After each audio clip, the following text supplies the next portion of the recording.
бір жігіт жазыпты. Мен бір досым бар дейді, бірге оқыдық орта мектепте. Білімі де орташа болды, менікі сияқты сол үшке оқыдық дейді. Көп сөйлемейтін адал жігіт дейді. Қазір де орташа тұрады, жанұясы бар, бала шағасы бар дейді. Мен бірақ ИП ашып кішкене көтеріліп алдым. Техника да бар, қаражат та бар. Бір нәрсеге таң қаламын дейді. Ойлап отырсам, сол жігіт менен қанша араласып жүрміз, бір рет ақша сұрап көрмепті дейді. Не басқаша көмек сұрап көрмепті дейді.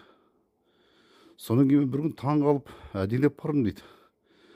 Сен осы менен қанша дос болып жүрсек те түк те сұрамапсың не? Сен немене принципиально сұрамай жүрсің бе өзің деп айттым дейді.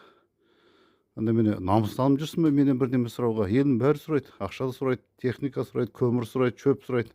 Сен түк те сұрамайсың менен. Деп ренжідім дейді. Кейде қысылып жүретін көремін ғой дейді. Ол жігіт айтты, жоқ, мен принципиально емес, намыстаным ғана емес, мен жалпы сенен ғана емес, ешкімнен еш нәрсе сұрамауға тырысамын дейді. Немене бар, соған разымын деп. Соны мен айттым дейді, енді тұрмысын жөнде болсаңшы, сұрамасаң, менен сұрамасаң, оны тым құрманы Құдайдан сұрасаңшы, Алладан сұра. Немене сұраймын дейді. Мен айтамын, үй сұра, үйің ескі ғой сенің.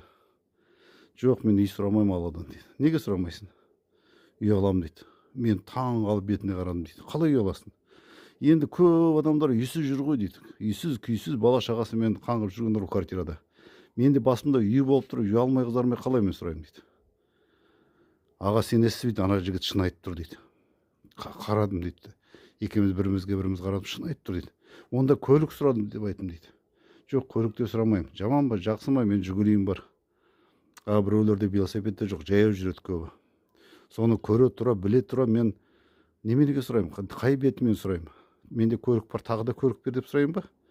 Жоқ, мен сұрамаймын ондай дейді. Мен Алладан ұяламын дейді. Не деген адам деп анаған таң қалдым дейді. Соны сізге айтайын деп хабарластым ғой дейді. Мен айтам, анандай дос, бұл достан айырылма. Ақыреттік дос ол. Ақыреттік дос. Ана дүниенің досы емес ол. Бас пайдасы үшін жүрген дос емес ол. Ондай доста айырылма сен. Ол нашар оқыды деп отырсың ғой үші. Ол өте білімді жігіт екен. Аллах тылсым дүниеден оның жүрегіне ілім салып отыр. Ол біз білмейтін көп нәрсені біледі. Жүрегіне қанағат сақ қойған ғой, сабыр сақ қойған ғой оны. Бар, Құдайға шүкір, ондай адамдар. Аллах нәсіп еткен екен бұл жігітке дос болуға. Ондай достан айырылмау керек. Қазір 100 мыңнан біреу, миллионнан біреу кездесетін шығар ондай адам.